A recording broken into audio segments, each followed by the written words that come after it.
hello and welcome. You're watching CNN News 18. This is Plain Speak with me, Poonam Burde. India's reservation system began as one of affirmative action, a system that provides historically disadvantaged groups a level playing field. But has the need for that run its course? While many believe it has, the debate over it continues. And the latest flashpoint in this quota quandary is whether Dalit Muslims should be included in the scheduled caste list. The centre vehemently defended its position in court in the month of October on why Dalit Muslims and Christians do not deserve the status of scheduled caste.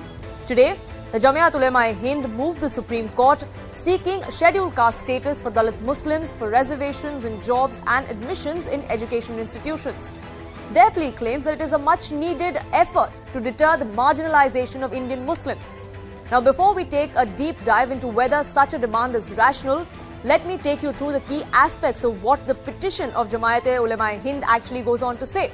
In their petition, they go on to say that in our society, the truth of the system cannot be denied.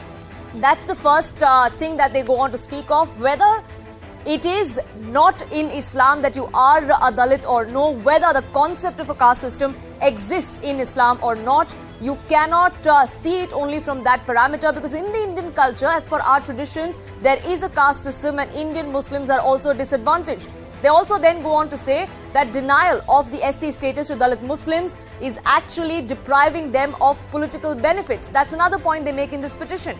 Denial of this status also denies them educational and other benefits. That's another claim they make, which is why they want this quota in jobs and in educational institutions.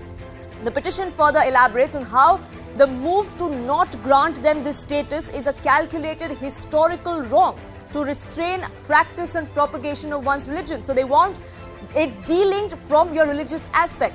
They then go on to quote the Sachar Committee report, where they say that the gap between Muslims and other social religious categories has in fact increased, and to make it a level playing field, this disadvantaged group, a part of the Muslim community, needs this kind of succor from the government, from the courts of this country. They then also go on to say that unemployment among Muslim graduates is the highest among the social religious groups. They again go on to quote a report which puts out that statistic to make a point to build their case. They then say that nearly 47% of Dalit Muslims in urban India are below the poverty line. To uplift them from that situation and to ensure there is a level playing field as far as the economics is concerned, which is why Dalit Muslims need to also be included in the list of scheduled castes. Now, that's the prayer that they have made in the Supreme Court that has triggered a bigger debate now.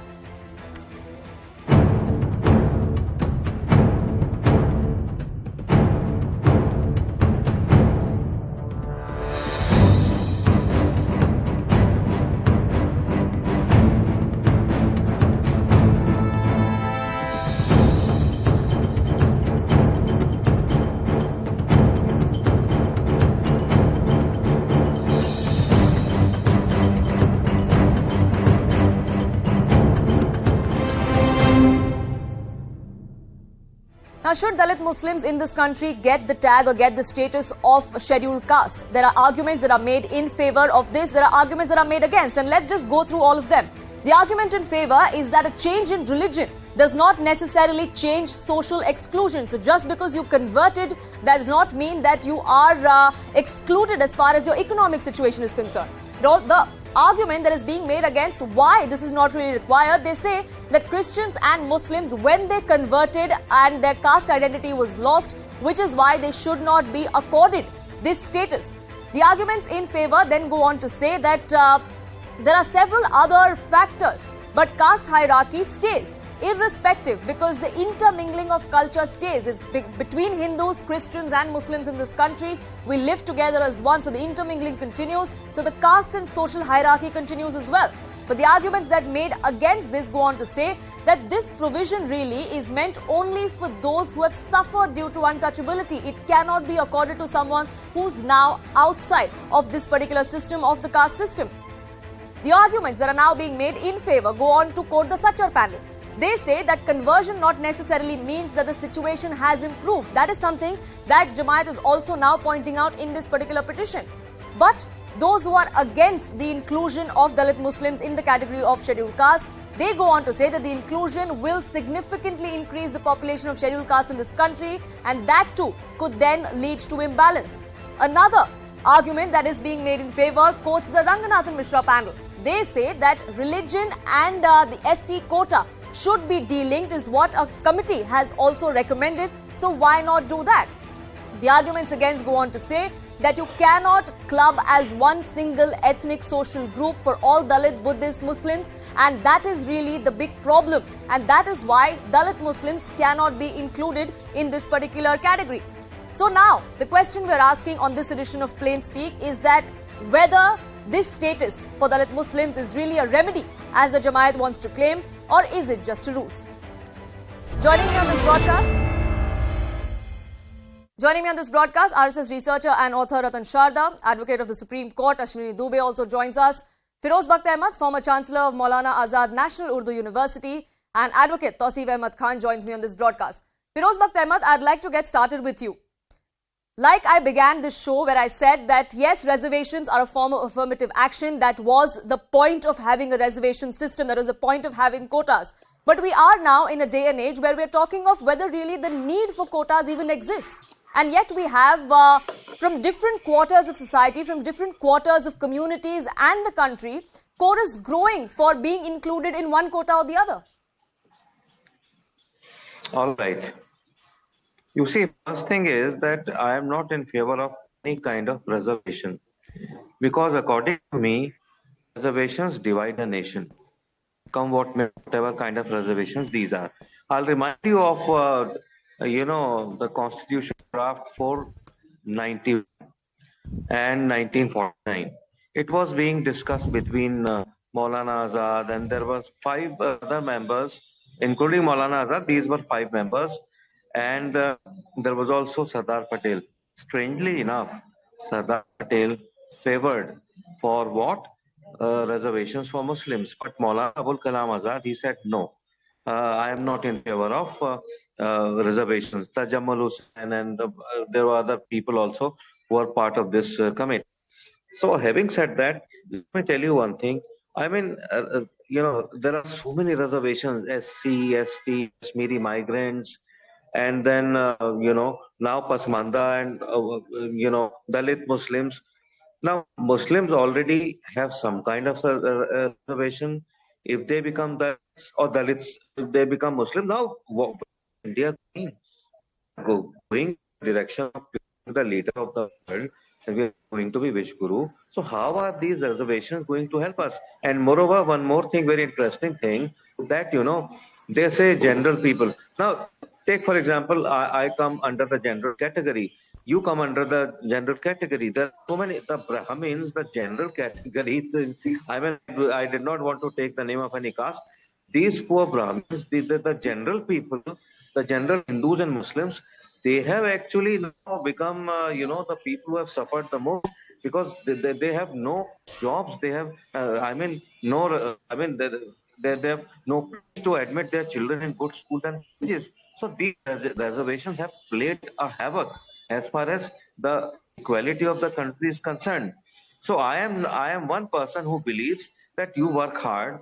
If you are a meritorious person, you don't need any reservation. Finally, last 5 seconds, I was talking to this Minister of Minorities, late Mr. A.R. Antule.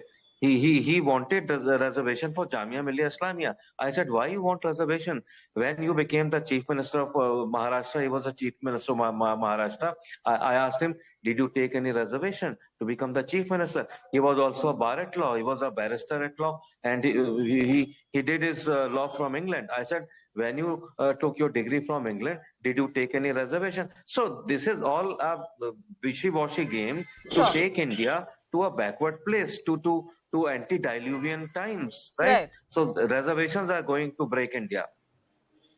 Right, so the time has come really to perhaps do away with it, but here we are still talking about who's to be included, who's not to be included, and that really is the crux of the debate today, and that really is the crux of the debate that has surrounded ever since the central government went on record in the Supreme Court to defend why Muslims, Christians and Buddhists, Dalits cannot be considered as part of the category of scheduled caste. And Tausif Ahmed Khan, I want to ask you, disadvantage is universal.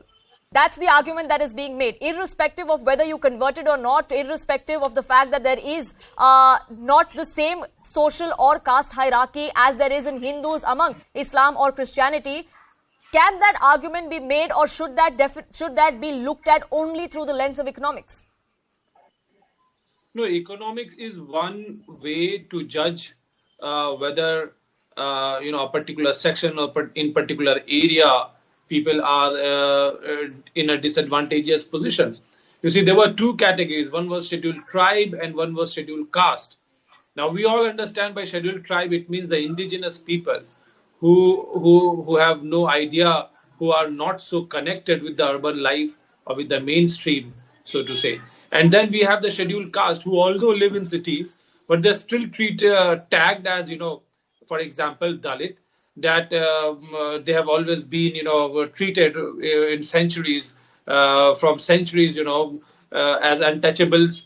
Although after the independence of India, the constitution recognized them and constitution wanted to help them, and that is why we have seen this a positive discrimination theory in the constitution, where they are provided, where they are recognized as scheduled caste, scheduled tribe, and there are certain reservations available for them to make them, bring in the mainstream, to make them become doctors, to make them get educations in mainstream schools and mainstream universities.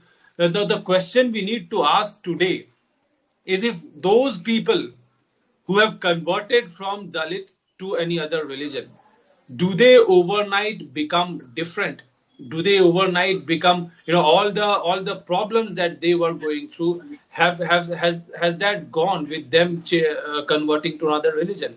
That does not go. The economic status or the taboo or whatever the identity, it will take generation. It will take perhaps 10 years, 20 years for them to be accepted in the mainstream. Sure. So just because of the religious identity, on the basis of a religious identity, a law cannot be biased. I just want to make a counter argument to what you've just said, Tawseef Ahmed Khan. Sorry to interrupt you, but I just want to make Mr. Ahmed, I'll come back to you, but I just want to put a counter question to you. You said, Tawseef Ahmed Khan, that just because you converted overnight, your situation does not change. But isn't that the entire premise of why people wanted to convert, or isn't that what's believed, that you wanted to convert because you wanted to get out of this certain caste and social hierarchy to make your life better? So you can't have it both ways. No, you want to get out, but overnight things don't change, is what I'm stressing at. Even though someone has converted, but the social status, the economic status, his identity, his or her identity remains the same, and it will take generations. Why do we see thousands of Dalits in a mass congregation converting to Buddhism? We've seen that happening very often. All those reports are before the media. But it will definitely take, years for them to be accepted, to become a part of the mainstream, where there is no discrimination against them on the basis of their past identity. So when you are accepting people from one faith, as you're not denying the benefits under the SC/ST Act or under the benefits of reservation to a people of particular faith, how can you deny those benefits to others? The discrimination on the ground of discrimination is based on religion and not on anything else, is what you're trying to say. And Ratan Sharda, before I come to you, I just want to give 30 seconds to Firoz Bakht Ahmed, who just wanted to make a rebuttal, I believe, to what Mr. Khan was saying. A little bit of rebuttal. The enlightened gentleman who was speaking before me, let me tell one thing. If at all the government wants to give reservations, that is not the right thing. Reservations which are based on religion, they are totally unethical, not only unethical, unconstitutional. First thing. Second thing is that the word conversion came, just 5 more seconds. The word conversion came quite a few times. Now, I believe that by, or maybe immediately after 24, if this government remains, they should bring this uniform civil code. Sure. So there is no enforced or gender conversion. Why do people want to convert? I mean, inexplicable to me. So this business of conversion should also stop, whether it is enforced conversion or Right. it is conversion by one's will, because though the constitution gives person full rights to get converted, but despite that, let this be in the book of constitution, the word conversion. But what I feel is that word conversion should also go Sure. apart from reservations. Sure. So you're calling for bigger changes, and that really is the bigger debate. But I want to get in Ratan Sharda and Ashwini Dubey also, who've been waiting patiently on this panel. And Ratan Sharda, like Tausif Ahmed Khan also was trying to point out, that this is not about being disadvantaged, because that is a stage that clearly stays. But you're only discriminating based on your faith or based on the religion that you follow, which is why you've excluded everyone else but Hindus. Poonam, today's arguments show the utter failure of Islam to successfully remove the issue of caste from the society. It is not yesterday or tomorrow that Muslims converted. For last 800 years, while we say they converted under the sword and some may be under the allurement, he says that they were just converted recently. For 800 years, they converted these people to Islam, as their Maulana scholars claim that they converted because of the discrimination. For 800 years, could not bring them up to the level of other people in Islamic society? Do they admit failure? If that is the failure, would they allow people to return to their faith, though they can take advantage of SC/ST? SC/ST was defined as a part of Indic faith only by the fathers of the Constitution, not by me or you. That was done in 1950 itself. Now today they want to change the very basis of definition. Somebody talked about lack of education. Lack of education even in urban areas. Why do Muslim boys and girls not go to school? Does it make is there any rationale behind it? They don't take vaccination, and we are seeing measles breaking out in various parts of Mumbai also. What is the reason for this? Who will take responsibility? There is 25% reservation under RTE in various schools. Have they taken advantage of that? They need to ask themselves. If they talk of Sachar committee is a evidence of utter failure of secular politics, where they could not bring the SC/ST or the so-called backward caste of Muslims into mainstream and give them something better. Sure. And if they never talk of Pasmanda, Jamaat-e-Islami, which is headed by all the Ashrafs, today they talk of Pasmanda, they talk of Ajlaf. For 75 years, they never talked about them. They dominated the entire discourse. The Pasmandas and backward caste Muslims or lower caste Muslims were not allowed any voice. They were not even allowed to raise any question. Right. And if for apostasy somebody leaves that religion, we know the penalty can be death. So with all these evidences, do you think that it is the government's responsibility to bring them up to date, or is it responsibility of the Maulanas and Maulvis who have grip over them for 800 years and Right. they have not allowed them something more to to it. succeed? Right, Tausif Could I Ahmed add Khan, something is more this to it? argument being used as an excuse? It's not really a remedy, as even the Jamaat wants to claim. It's not a remedy to end marginalization of Dalit Muslims. It's just a ruse. It's a crutch that you're using, and religion is also a crutch that you're trying to use, because It's purely like I said at the May beginning, I- the may I very take the premise temerity of conversion to was just, to get add out of the something current to it? situation. It is something very genuine said by my friend. No, Could I no. add a couple of sentences, one or two sentences? Mr. Ahmed, I'll come back to you. what, Let me just take a rebuttal yes, from Mr. Khan. I'll come back to you, sir. So you see, if we are talking about the historical wrong done to a section of people as recognized by the Constitution, which the government after independence was supposed to do right, but whether government has been able to successfully do right with those people is yet to be proven, and therefore the entire question of whether we should have the reservation at all, or whether keeping reservation has any benefit or not, is a separate debate.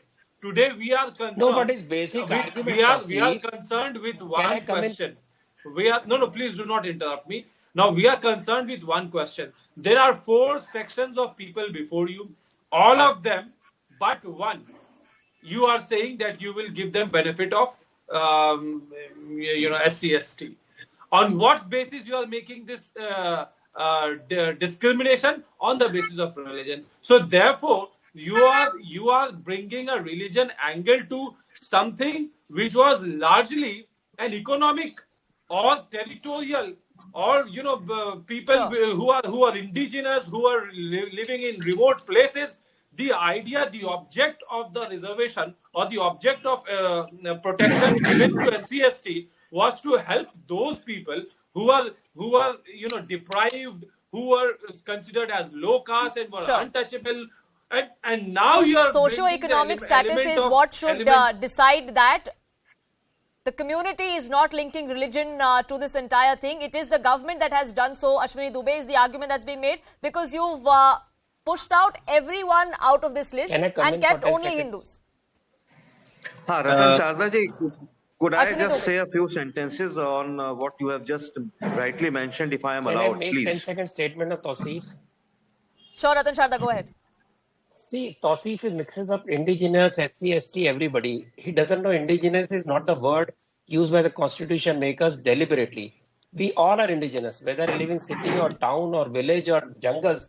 We are all indigenous people of this country. Indigenous is a Stop word thinking used of by yourself colonials as only learned against person. the natives of US and other countries of the Europe, because they were aggressors there, and the indigenous people were killed and tortured and persecuted and totally denuded of all their rights. So let us not bring that term into We this are particular not debate. discussing CAA. Secondly, What rubbish you're talking? अरे भैया आपने बोला बीच में टोका, आप क्यों टोक रहे हो? Did I You are disturb you? talking all rubbish. Keep quiet, You are let me talking about complete. CAA narrative. Don't take your What rubbish privilege you are to talking? disturb somebody, and nobody will disturb you. Then you speak, I will keep on continuously disturbing you. Are you ready for that? Gentlemen, let's keep The this civil. SC/ST Ratan issue Sharda, go came ahead, up have your say. And from Tausif Ahmed the Khan, I'll basis give of you your time casteism. to do so. It did not come from the basis of religion. It came because Hindu society had casteism, unfortunately, and it was oppressive against certain caste and people. That is the reason it was brought in. It was not brought in for religious purposes. It was a religion which had done it. So all the people under the Indic faith were allowed this particular religion. My question is, for 800 years, you could not change the lot of the people who converted, and you believe, or the Maulanas believe, that these people, SC/ST, came to Islam to avoid the oppression of the majority community. If that was so, then why you could not improve their lot in 800 years? So you are a total failure. So let them return to their original faith. Let them do Ghar Wapsi. So you'll get advantage of reservation. Because you are This law came just 50 years ago, 60, 70 years ago, the law came into being. This whole concept of reservation was introduced by constitution. What was your And you are Islamic talking about society 800 doing years. for 800 years? That is a question you ask your Islamic society, your leaders, your Maulanas, not the Indian constitution now. I think Mr. Ratan Sharda You will has not lost take it. any He has lost the responsibility. plot. You will push the Ratan responsibility on somebody Sharda else needs to play stay politics. focused. Ratan Sharda is not focused. He has lost the plot. Sure, Right let's now, bring we are this- discussing about the reservation granted by the Constitution Because of you India. don't have any answer. We are you not say I've talking lost the about plot. Mughal You are rule. trying to Why are divert you the obsessed debate, with mister. Mughal You are rule? trying to divert the debate. You Why are don't know the very talking about fundamentals of Mughal the rule? Talk reservation, about the nor do you know the Constitution fundamentals and of the conversion reservation. that took place in India. You don't understand the rationale given by invaders and Marxists. You don't even know that. You come here to Now debate Ratan like very Sharda is sound talking intellectual, bullshit. but you don't This even know the debate is basis of going all these nowhere. arguments. Sure, gentlemen, I want to get in Ashwini Dubey, who's also been on the panel and unfortunately has been waiting all this while to have his say. I apologize for that, Mr. Dubey. But as we have this entire conversation about whether reservations at all should exist or no, that of course is the larger debate. But as far as exclusion and inclusion of certain communities, of certain religions is concerned, is there a need for a larger amendment perhaps to the laws of this country or the constitution of this country to actually try and find a solution? Is that what it will take? Yeah, we need a amendment in the constitution to wipe out this reservation system. What was the dream of Dr. Ambedkar? That reservation should not exist for more than 10 years. So there has to be a economically criteria to decide the people's faith and the faith that if they're economically weak, they should be given the reservation. This is my view, just wonderful. Now, second, let's talk about the para 3 of the Constitution of 1950, which says that a person not professing the Hindu, Sikhs or Buddhist faith cannot be included in the list of scheduled castes or scheduled sites. Reason: one, there is two religions exist. One, the Indic religion and non-Indic religion. Indic religion who have been given and included in the list of SC and ST categories. Non-Indic religion which has come from the outside, as Mr. Ratan Sharda has rightly pointed out. The second thing is, when we say that We are a religion which is based on the principles of equality among all people as non-negotiable principle and core doctrine of the faith. When we say there is a no caste system exists in our religion, then how can we claim the benefit which has been given to the people who are originally from this country or whose religion is derived from India? Now, two.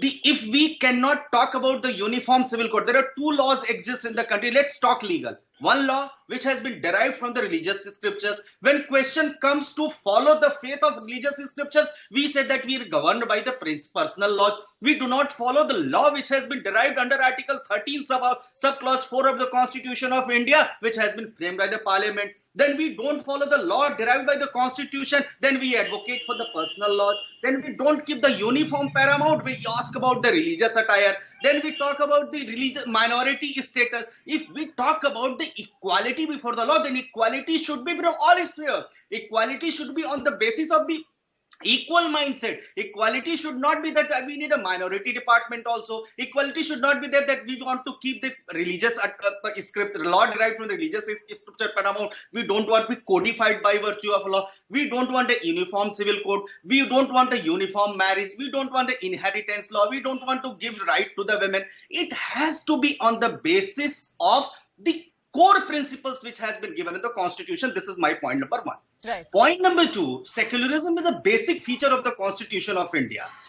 Admittedly, the denial of equal privileges to the persons of scheduled caste originally converted to Christianity. But when it becomes pseudo-secularism, that harms the entire nation, my dear brother.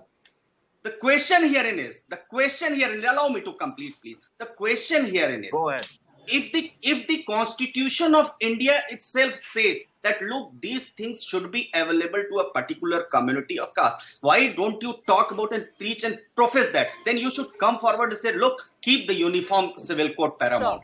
Make the uniform civil code. Give the right. Don't keep the hijab over the kitab. Kitab should be kept over the hijab, and that should be the part of the progressive society. Then don't talk about the religious education system. Then talk about the progressive modern education system which can take the country forward. Sure. So are these arguments being made as per convenience? Yes, it's religious for when it is convenient to us, and yes, it's not, and we must delink religion from all these kind of benefits. That's the question many are asking today, like our panelists as well. But that debate continues because the centre has vehemently defended itself of why they cannot include Muslim Dalits, Christian Dalits and Buddhist Dalits in the SC category. Yes, Feroz Bhai, I'm running short of time, but I have 30 seconds for you. Just last thing. You see, in Islam, there is no pasmanda, there is no caste system. So we are all equal. So people who are who call themselves as Dalit Muslims or pasmanda, this is not allowed even according to the spirit of Islam. So this is undone, and they are harming the religion of Islam. They are harming their own community and also constitution and the country, which is going on a fast track to become the Vishwaguru. Absolutely. So whose argument finds merit when the hearing does take place in the Supreme Court? Well, we'll keep a track of that. But I thank you all, gentlemen, for joining us here on this broadcast with your perspective.